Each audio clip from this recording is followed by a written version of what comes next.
Hey, what's up, Unbroken Nation? One of the big things that drives me in my life is knowing that three of my best friends are not here anymore, is knowing that my mother and my grandmother are not here anymore, knowing that one day we're not going to be here anymore. And just thinking to myself, like, fuck, if I would have had access to this podcast, to think unbroken, to all of this, to been able to share this with them, maybe they'd be here. Maybe they would have started their healing journey. Maybe the things that happen and come as a part of this life wouldn't have impacted them in a way where they would be taken away. When I was when I was a freshman in high school, um, one day I just walked in the cafeteria and one of my friends wasn't there anymore. And when I was 25, I got an opportunity to really think about what it's like to not want to be around. And that's because, and I've talked about it before, I attempted suicide.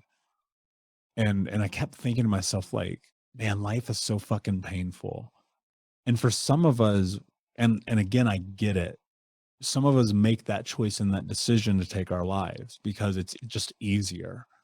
And I'll never sit here and be like, pointing my finger at people and being like, "They shouldn't have done that," because I fucking get it. And one day, not long after, I picked up my phone to reach out to my best friend, Seth. So when I was a kid, Seth and I were so incredibly close because his father, like my father, was absentee. His mom was she was a beautiful, lovely woman, but she had her own issues. And like my mother, um, we kind of bonded over the experience of being these two kids growing up in these crazy ass families, trying to understand how to navigate the world. And we did everything together. I mean, literally everything. We played sports together. We did drugs together. We stole cars together. We, hooked up with girls together. Like literally everything. I mean, it was just like a brother to me. And in fact, probably more so than my own brothers, because for whatever reason in my head, I was like, I need to keep my actual brothers away from this lifestyle, trying to protect them in a sense. And so we'd be doing drugs and breaking in houses, stealing cars, selling drugs, like the whole nine. Like, here's how crazy it is. I've never said this before. One time we wanted to go to a concert. We didn't have money for tickets. And so we went and sold our plasma to a plasma bank. And technically, you're only allowed to do that like one time a day, but because we're fucking stupid kids, we end up going and donating plasma like three times in one day. And I'll never forget, they paid you $100 per donation the first time, and then I think they paid you like $30 after that. And so we literally made $300 in one day. We went that day and got tattoos. I still, to this day, have a tattoo on my right arm of this nautical star that he and I got. And I have some shit covered, but I'll never cover that. And so we did kind of everything together. And after high school, he graduated. I have to go to summer school. I'm trying to figure out this whole thing. And eventually, as you guys know, and I've shared before, they just basically say, here's your diploma, goodbye. He's working this job. I'm working a warehouse job. It's bullshit. And so on the weeknights and the weekends, like we're just going and getting drunk all the time. And there was a liquor store by my house on the corner of I think it was like 26th and Georgetown. Um, Not most 30th in Georgetown, excuse me. There was this liquor store on the corner across from the gas station. You guys like never ID'd us. So we would just go in there and get booze. And him and I would just sit around and drink and talk about our dreams and the shit that we wanted. And so fast forward a little bit, and I get this opportunity to go and work at this fast food restaurant. And I take it because I knew that if I got into a management job, I could start making enough money to, I don't know, move towards that goal of $100,000 a year that I had set. And so I get this job and I'm in this management role, and he's working at a fast food joint, just fucking flipping burgers. And I get him this job. Well, he has to get it because he has to interview, but I refer him to the company. They end up hiring him, bring him on. I get a bonus. He gets like a bonus, blah, blah, blah, whatever. And 3 weeks in, Now, here's what happened. He's a manager leading a team of people doing what he had just been doing 3 weeks prior, flipping burgers. And 3 weeks in, he quits. And I mean, this is one of those things that even this day kind of fucks me up. I was so the word embarrassed and ashamed that my name was behind him and hurt and betrayed, because it's not like he goes back to flip burgers, and it's not like he was like left to go work at a fucking, company with a suit and tie on. And I'll say this, I get it now, right? Like as an adult, like I'm like, oh, okay, yeah, yeah. He wasn't happy. And it's not my place to decide happiness for other people. But at fucking 18, you're an idiot and I don't know any better. And so he starts reaching out and I just start being like, fuck you, man. You embarrassed me. Like I put my name on the line for you. And we're like, to age myself, we were IMing each other on AOL Instant Messenger because that's how old I am. And so, we didn't have cell phones or anything then, or we did, but text messaging wasn't what it is. And so we have these back and forths on IM, and he would call me and he'd be like, just talk to me. And I'd be like, fuck you, man. I'm not talking to you. And, I'd hang up on him, and this went on for months.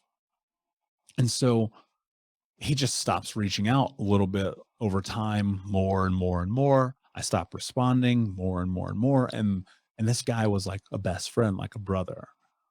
And so not that long after, and the reason I brought up the suicide attempt because it's relative time wise.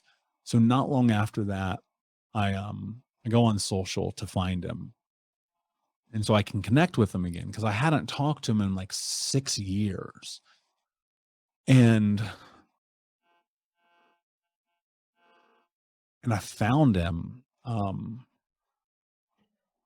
But the problem is that just a little bit before I found him, uh, somebody walked in his living room and shot him in the head. And I remember this, like the moment, like I have the feeling right now, it sucks. And just being like, fuck, because I don't get to say I'm sorry, right? I don't get to have the bonding moments again. I lost my brother, I lost my best friend. And, literally, I mean, it's hard to explain, but from like fucking 10 years old to 20, a whole decade, we were together all the time, like nonstop. It was crazy how much time we spent together. And so to find this and to just go down this deep dive of police reports and video interviews with the neighbor and his sister and his family, and having missed the funeral because obviously I didn't know, it devastated me. And so I was like, fuck, man. Okay. I need to actually reach out to all the people in my life who I've not been showing up for.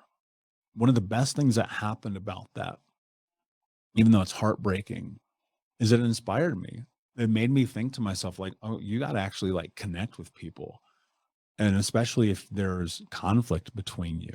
Now, there's a big difference between the moment of like, I'm ignoring this guy, and then, all this time later of all the work I had done in therapy and all the things that had started.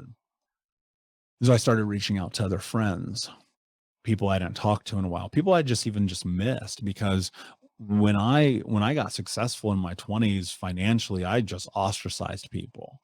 And I'll say this, like, let's be clear, you don't have to reach out to everybody, but if your heart is like, yo, you need to call this motherfucker, like you need to pick up your phone and call them. And so I start reaching out, and I reach out to my friend Kevin. And I hadn't talked to Kevin in a couple of years because he had went down this really dark path of meth addiction. And it was common. I mean, it was the same thing that you see all the time in neighborhoods where I come from. And, just like Seth, I go to find him and I pull it up, and, it's like rest in peace on his socials. And everybody's like, man, we miss you and blah, blah, blah. And I'm like, fuck, man, really again? And, and he got stabbed to death behind a dumpster. Like, what a fucking crazy way to die over meth, over drugs, over just out of rehab, just out of jail again, back into it. And I was like, all right, I'm not going to stop. I'm just going to keep reaching out to people I want to connect with. And, the hard part is having lost friends when I was young, but then having lost them as an adult is it made me really kind of numb for a while, which I think it does to probably most people. Because right before that, my mom had died.